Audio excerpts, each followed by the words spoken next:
Buenas tardes, alumnos. Yo soy Catalina y el día de hoy vamos a ver la clase de Ingeniería Ambiental 1 relacionada con microorganismos, aspectos generales, reacciones asociadas y cinéticas. Primero vamos a ver la tabla de contenido. Primero vamos a ver temas sobre la definición de los microorganismos, además de que nos vamos a centrar particularmente en las bacterias y vamos a describir su metabolismo, clasificación, reacciones catalizadas por microorganismos, en este caso las bacterias, y cinéticas de crecimiento. Lo primero que hay que hacer es contextualizar. Estamos hablando inicialmente del árbol filogenético de la vida, en donde nosotros presentamos tres grandes ramas: las bacterias, las arcaes y eucarias. En particular, a nosotros nos interesa ver el rol que cumplen las bacterias dentro de este árbol. Si se dan cuenta, existen una amplia cantidad de clasificaciones o de ramas de estas mismas y va a depender de la forma en que reaccionan o la forma en la que se desenvuelven, cómo van a reaccionar también con el medio. En general, los microorganismos se definen como organismos microscópicos constituidos por una o una agrupación de células. La OMS, a su vez, define como microorganismos aquellos seres vivos más diminutos que únicamente pueden ser apreciados a través de un microscopio. El tamaño de un microorganismo varía entre los 1 y 5 micrones e incluye los virus, que son microscópicos pero no son celulares. Por otro lado, las células microscópicas son capaces de crecer, generar energía y reproducirse independientemente. Entonces, ¿por qué nos interesaría estudiar los microorganismos en un ramo de ingeniería ambiental? Por varias razones, entre esas los dos puntos principales. Uno, la contaminación de agua por microorganismos, en particular bacterias o organismos patógenos que podrían afectar la calidad de nuestras aguas, y además por la remediación de las mismas, ya sea en sistemas naturales como humedales o en sistemas artificiales, que serían las plantas de tratamiento, y en mucha menor medida humedales construidos, como podemos ver en las diapositivas. Los microorganismos más importantes en ambientes acuáticos son las bacterias, algas, hongos y protozoos. Pero es importante destacar la labor que tienen las bacterias dentro de los ambientes acuáticos. ¿Por qué? Porque las bacterias son responsables de la remoción de contaminantes en sistemas de tratamiento de agua. Si ahora las definimos, las bacterias se definen como organismos unicelulares procariontes, que tienen un ancho de 0,5 a 2 micrómetros y un largo de 1 a 5 micrones, por lo cual se clasifican, por supuesto, como microorganismos. Están presentes en el suelo, tierra, agua y aire. Y como les había mencionado anteriormente, las bacterias son responsables de la remoción de contaminantes de sistemas de tratamiento de agua. Es relevante comprender sus actividades bioquímicas, como definidas como el metabolismo, aquellos procesos químicos que tienen lugar dentro de una célula, que pueden ser constructivos o de biosíntesis, anabolismo, o destructivos o de utilización, que es el catabolismo. Ahora podemos ver de forma simplificada la explicación del metabolismo de las bacterias. Inicialmente, ingresan nutrientes para la síntesis, nutrientes que dependerán del medio o de las necesidades de las mismas bacterias, y ocurre una biosíntesis o anabolismo. Es decir, se transforman estos en macromoléculas y otros componentes que son utilizados posteriormente por la célula. Por otro lado, mediante la llegada de productos químicos, luz como fuente de energía, ocurre un proceso de catabolismo, en donde se destruyen las macromoléculas para obtener energía, ya sea para las actividades las actividades dentro de la célula, como transporte de nutrientes u otras, además de la energía utilizada para la biosíntesis. Y finalmente, para también remover productos de desecho, que serían distintos tipos de productos de fermentación, aceptadores de electrones, etc. En particular, resumiendo lo que se tiene en esta tabla, se pueden diferenciar las reacciones catabólicas o el catabolismo versus el anabolismo. Como ya les había mencionado antes, el catabolismo es la descomposición de moléculas grandes a pequeñas y obtiene energía química ATP. Y por otro lado, en el anabolismo, que es lo que vemos aquí, que sería la biosíntesis, síntesis de moléculas para regeneración, mantención o división, en general para cualquier tipo de actividad celular. Y se usa energía generada en el catabolismo. Por eso se habla de que el catabolismo podría vivir sin el anabolismo, pero el anabolismo no puede vivir sin catabolismo. Pero ambos en conjunto forman el metabolismo de las bacterias simplificado. Por otro lado, nosotros podemos ver que las bacterias en general cumplen cierta estequiometría. La fórmula empírica de una bacteria se va a definir como C5H7O2N, en donde en general tiene un 70 a un 75 o un 80% de agua y un 20 a 25% de sólidos o materia seca, la cual se puede subdividir en partes orgánicas e inorgánicas. La parte orgánica, un 90% de la parte orgánica son sólidos suspendidos volátiles.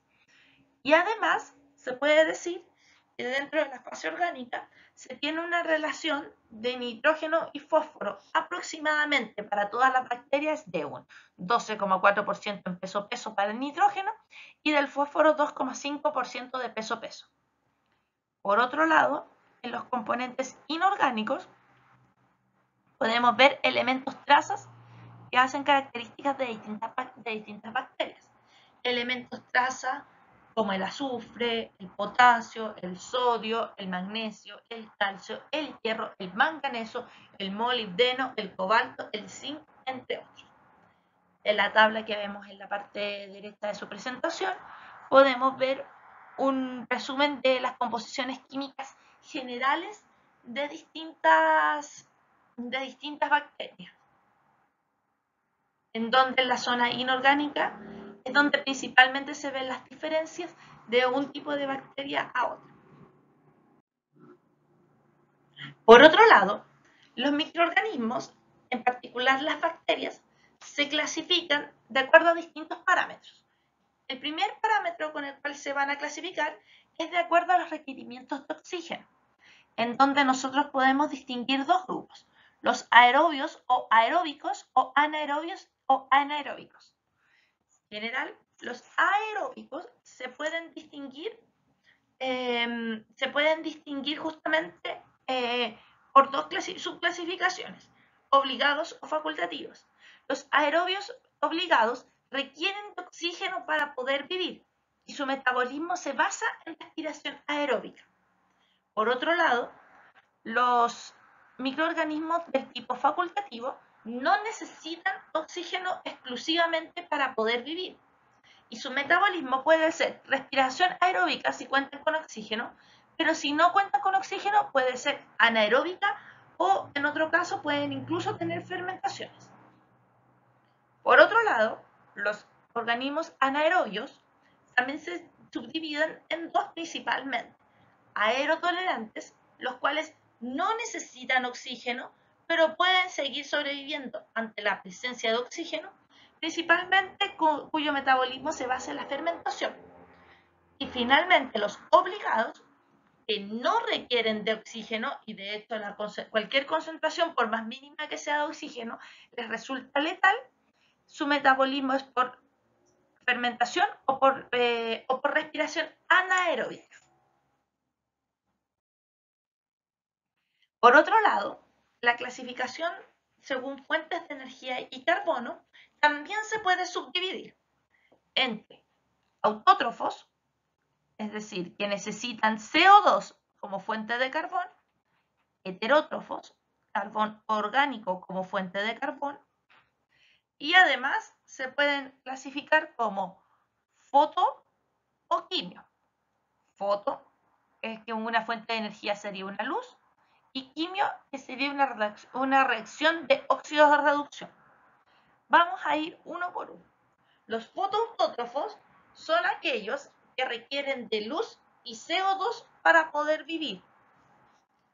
Los quimioautótrofos necesitan una reacción redox del tipo inorgánica y CO2 para poder vivir, como los que podemos ver aquí en la parte de compuestos químicos, quimiotrofia, compuestos orgánicos.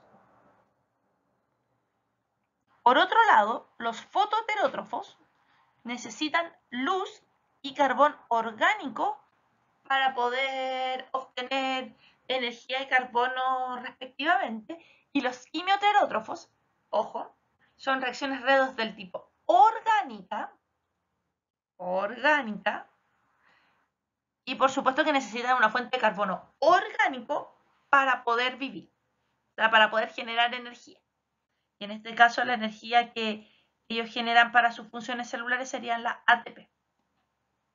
Otra forma de clasificar los microorganismos sería a través o de acuerdo a la temperatura óptima de crecimiento. Y aquí nosotros podemos ver cuatro principales clasificaciones. Las ciclófilas, que tienen un rango de temperatura de crecimiento que abarca de los menos 5 a los 20 grados. Las mesófilas, que van del 8 a 45 grados. Las termófilas, de unos 40 a 70 grados aproximadamente. Y las hipertermófilas, que estarían en los rangos superiores a los 65 hasta los 110 grados aproximadamente. Podemos ver en el gráfico más o menos una explicación de cómo es el crecimiento o la tasa de crecimiento de estos microorganismos. También es sumamente importante destacar que si nosotros podemos ver, las tasas de crecimiento también están limitadas, y podemos ver que las termófilas son las que alcanzan tasas de crecimiento mayor comparadas, por ejemplo, con las ciclófilas. Otra clasificación que existe de los microorganismos sería de acuerdo a la forma, en donde se pueden distinguir tres tipos de formas destacadas: los cocos, los bacilos y los espirilos. Cambiando de tema, pero siguiendo en el tópico principal, que sería la relación y el rol de los microorganismos en los sistemas de tratamiento, podemos ver que todo proceso biológico puede ser representado como una reacción química en donde a partir de reactivos se genera producto. La estequiometría de los microorganismos es simplemente una aplicación de la ley de conservación de materia, mediante la cual se obtiene la relación cuantitativa que existe entre distintos reactivos y productos. De punto de vista práctico, permite desarrollar balances de masa y energía, determinar rendimientos teóricos para los posteriores dimensionamientos de equipos, chequear consistencia de datos experimentales y la formulación de medios de nutrientes. En general, los microorganismos obtienen energía para crecer y mantenerse mediante reacciones de óxido de reducción, donde el dador de electrones se considera como un sustrato o comida, y en general, y el más común, es la materia orgánica o carbono reducido. Como recordatorio de redox, se tiene que la oxidación, cuando hablamos de oxidación nos estamos refiriendo a la pérdida de electrones, reducción a la ganancia de estos mismos, y un agente reductor o electrón donante o donador de electrones, tal como su nombre lo indica, dona o entrega electrones y se convierte en un agente oxidado. Por otro lado, un agente oxidante o electrón aceptor o receptor de electrones acepta electrones y se convierte en un agente reducido. Importante destacar aquí que dependiendo del elemento podemos ver mediante formas orgánicas las formas reducidas y oxidadas de los elementos. es importante destacar que estamos hablando de tratamientos orgánicos. No obstante, se pueden encontrar otro tipo de partículas o elementos como mercurio, cromo, manganeso, hierro, cloro, que no necesariamente pertenecen directamente a los compuestos orgánicos que nosotros conocemos. Las reacciones catalizadas por microorganismos se pueden modelar mediante el crecimiento bacteriano. Aquí es importante entender que el crecimiento bacteriano, tal cual como se explicó con el metabolismo de los organismos, genera producción de energía y síntesis celular a distintas tasas. Y son estas mismas tasas las que posteriormente se modelan para poder determinar una estequiometría de las reacciones. En general, la reacción global, R, se compone de 3 semirreacciones. La reacción donante de electrón, es decir, la descomposición principalmente de materia orgánica, una semirreacción de aceptor de electrones y una semirreacción de síntesis celular. Aquí hay un punto muy importante, que es que estas últimas dos reacciones están ponderadas por algún factor de conversión, que dependerá del mecanismo mismo que tenga el microorganismo, en este caso la bacteria. Como podemos ver en la siguiente figura, en donde se explica de forma gráfica lo que yo acabo de explicar. Aquí está nuestro donador de electrones.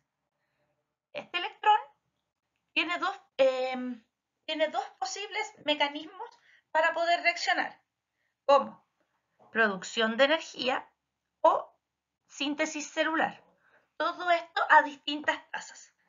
Cada uno de estos mecanismos tiene distintas semirreacciones y en total deben ser el 100% de la energía que se entregó. Cuando los microorganismos usan un sustrato donador de electrones para la síntesis, una porción de sus electrones, que es esta, que es Fe, se transfiere inicialmente al aceptor de electrones para proporcionar la energía de la conversión de una proporción de estos mismos electrones.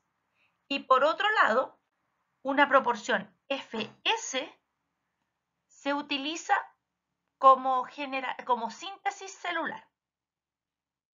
Tal cual como les dije, la suma de estos dos factores debe dar el 100% de los moles de electrones que finalmente son donados. La reacción general de la redox de crecimiento de microorganismos es la que vemos en pantalla, donde, como ya les había dicho, los factores suman 1. En general, a menos que el mecanismo indique lo contrario, los donadores de electrones, como habíamos mencionado, generalmente son compuestos de carbono, materia orgánica, glucosa, acetato, etc. O también pueden haber componentes inorgánicos en menor medida, que son compuestos nitrogenados, hierro o compuestos de azufre. Los aceptores de electrones pueden ser el oxígeno, nitrato, hierro, sulfato o CO2. La síntesis celular generalmente se compone de CO2 más otros compuestos nitrogenados que producen biomasa, que es lo que nosotros tenemos representado en el recuadro que acabo de destacar. Ya están tabuladas distintas reacciones de producción de energía. Las producciones de energía podrían ser los mecanismos para que obtengan la energía de nuestros microorganismos.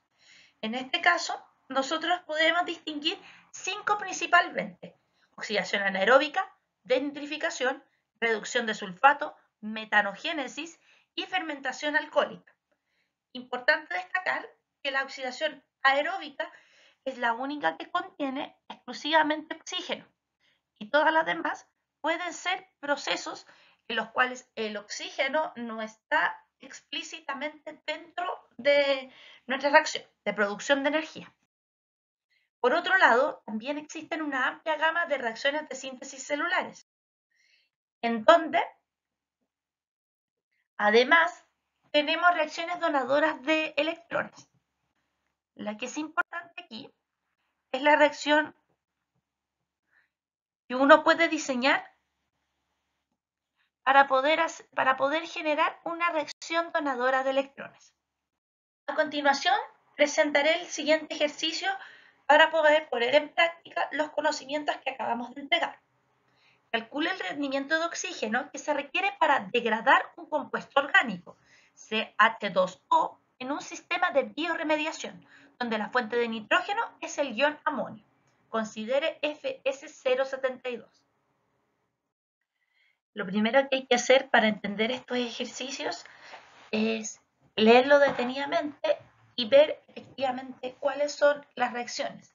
Es decir, el paso 1 y el paso más importante de todo esto es identificar las semireacciones participantes. Entonces vamos a leer detenidamente el enunciado a ver si conseguimos encontrar cada una de estas reacciones. Calcula el requerimiento de oxígeno, es decir, hay oxígeno que se requiere para degradar un compuesto orgánico CH2O en un sistema de bioremediación donde la fuente de nitrógeno es el ion amonio. Bueno, entonces tenemos 3 participantes al menos y tenemos que ver cuál de estos corresponde a cada una de las ecuaciones. El dador de electrones es fácil porque es finalmente el que se degrada en este caso, y además es un compuesto orgánico, el CH2. Por lo tanto, Rd es CH2O. Por otro lado, la reacción de síntesis, es decir, Rc, también es fácil, o sea, es intuitiva, puesto que la fuente de nitrógeno es el ion amonio, es decir, con nitrógeno en forma de amonio, nosotros generamos biomasa, la cual va a degradar posteriormente nuestro compuesto orgánico. Es decir, Rc es el ion amonio. Finalmente, la ecuación que no es tan intuitiva y que a mi gusto siempre es la más complicada es Ra. ¿Por qué? Porque habla de que hay oxígeno que degrada.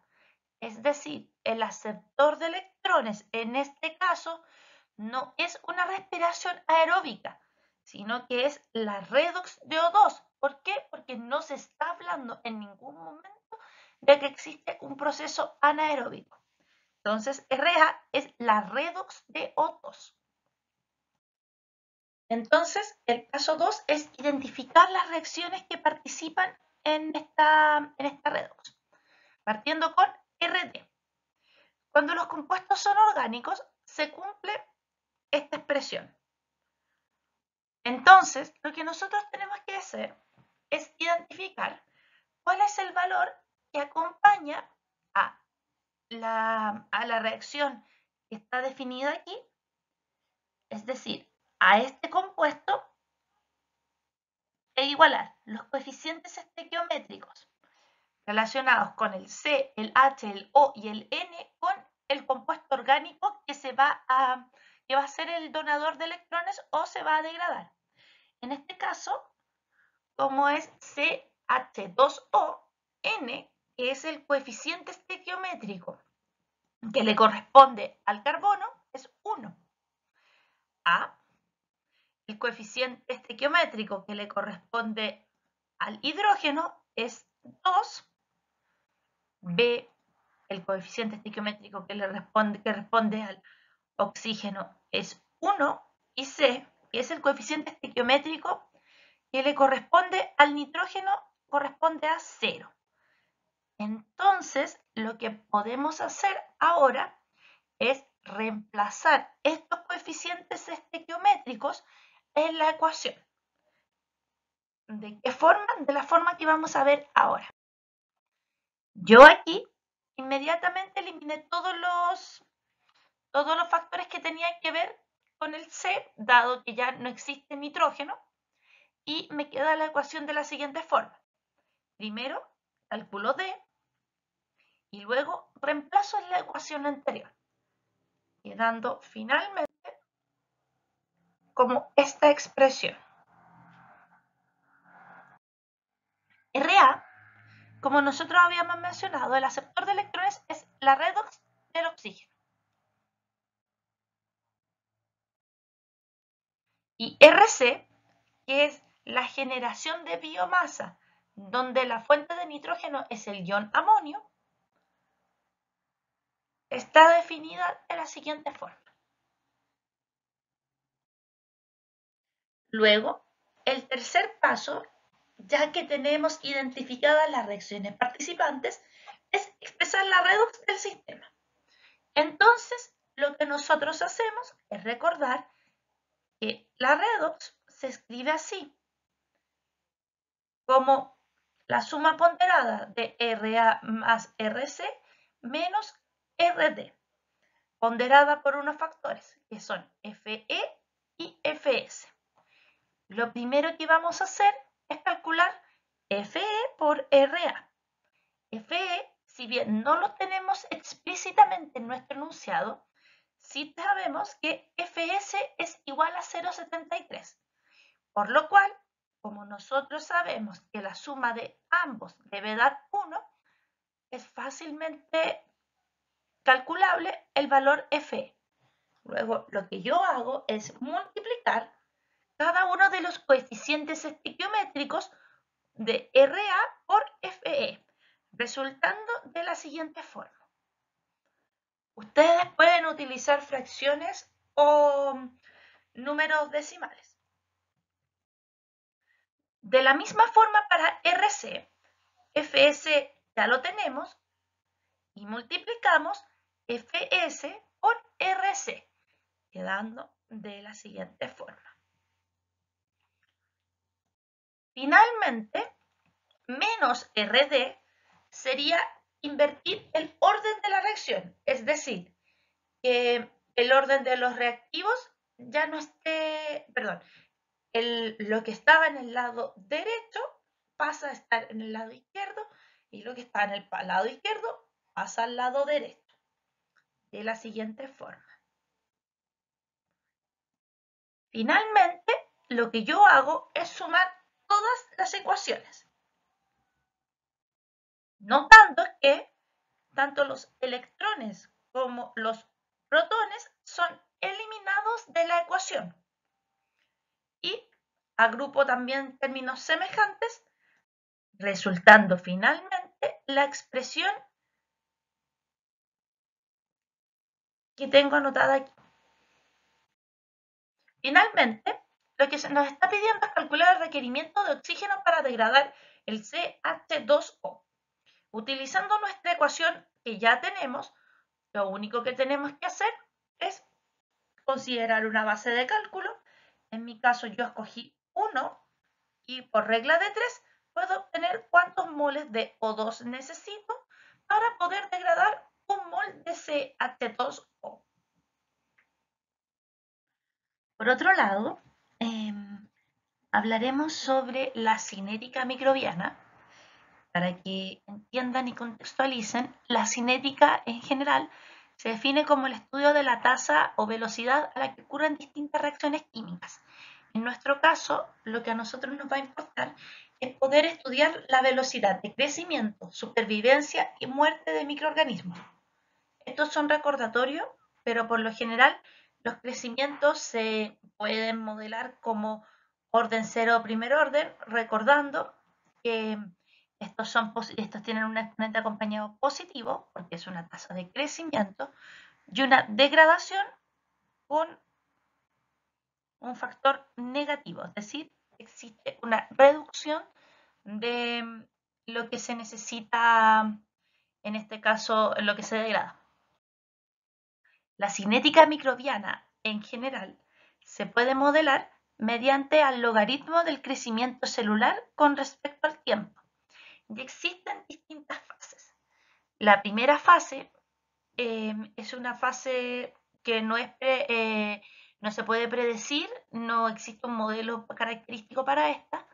Posteriormente viene una fase exponencial, en donde comienza la multiplicación microbiana hasta llegar a una etapa estacionaria, para posteriormente llegar a un decaimiento o una fase de muerte.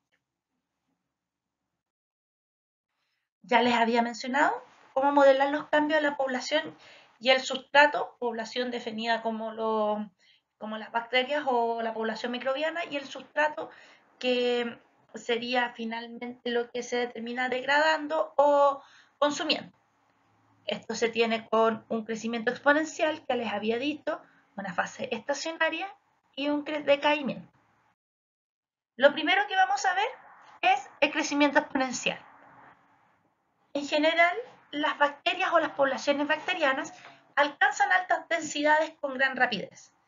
En general, las células individuales se duplican con una velocidad característica que nosotros vamos a conocer como mu, que es una tasa específica de crecimiento, que depende del tipo de bacteria. Nosotros en general vamos a modelar el crecimiento exponencial como que la concentración de las células en el tiempo t depende de la concentración en el tiempo anterior, ocurriendo esto en la tasa específica de crecimiento, modelado de la siguiente forma. Casi en todos los modelos, a menos que se especifique lo contrario, la tasa específica de crecimiento será constante. Si es así, nosotros podemos desarrollar esa ecuación diferencial ordinaria y obtenemos nuestra ecuación que define la tasa de crecimiento exponencial. La fase estacionaria es el momento en donde las células comienzan el consumo del sustrato, siendo este último el factor limitante del crecimiento celular. Esto se puede modelar mediante la ecuación de Monod, que es una función que disminuye la tasa de crecimiento a cero si es que no hay sustrato. El modelo es de la forma mu, tasa de crecimiento, igual a la tasa máxima de crecimiento por una concentración de sustrato limitante dividida en la constante de saturación media más la concentración del sustrato limitante, como podemos ver en la pantalla.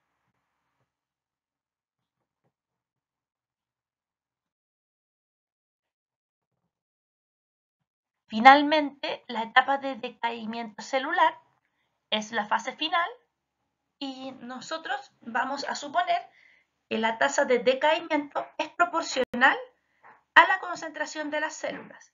Es decir, también así como crecían y se duplicaban conforme a una tasa, esto también va a ser válido para la tasa de decaimiento celular, donde KD sería esta tasa. Y el modelo es de la misma forma que el modelo anterior.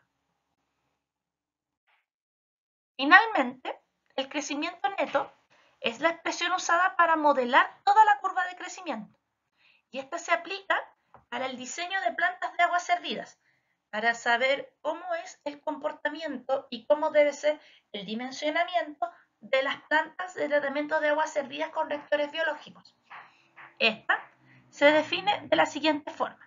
La variación de la concentración de las células en el tiempo neta es igual a la tasa máxima de crecimiento por el factor que vemos en pantalla menos la constante, la constante de decrecimiento, la tasa de crecimiento, multiplicada por la concentración de células.